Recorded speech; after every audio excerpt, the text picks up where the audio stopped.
Special review కూడా. అందరికీ నమస్కారం. ఈ నెల 19న మాకు రాళ్లపల్లి ప్రసన్న నుంచి ఒక కంప్లైంట్ వచ్చింది. లింగాపూర్ గ్రామంలో వడ్ల నిఖిల్ అనే అతను చనిపోయాడని చెప్పేసి.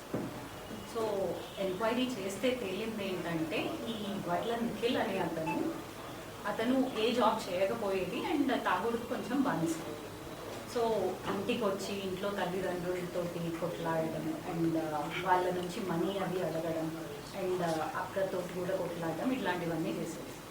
సో వాళ్ళ తండ్రి అయిన వడ్ల భాస్కర్, సో వడ్ల భాస్కర్ అతన్ని ఆ రోజు 18వ తారీఖు రాత్రి 11:30కి అట్లా కట్టెతోటి కొట్టారు.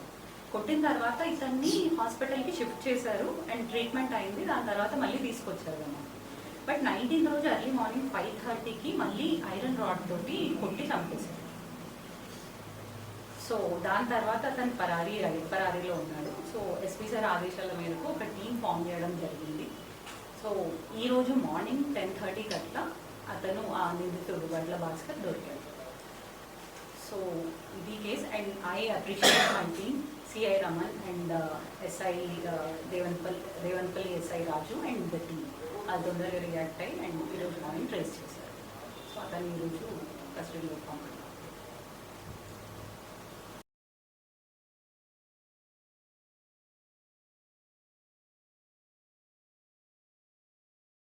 ఏ జాబ్ చేయకుండా కంటిన్యూస్గా తాగడం అదంతా. ఇతన్ని ఇన్ఫ్యాక్ట్ విదేశాలకు కూడా పంపాడు తండ్రి. బట్ అతను అక్కడ కూడా జాబ్ చేయకుండా వెనక్కి వచ్చాడు అండ్ తల్లిదండ్రుల్ని కంటిన్యూస్గా కొట్టేవాడు, తిట్టేవాడు, అదంతా చేసేవాడు.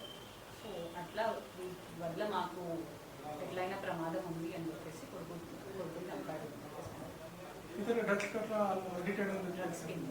తాగుడు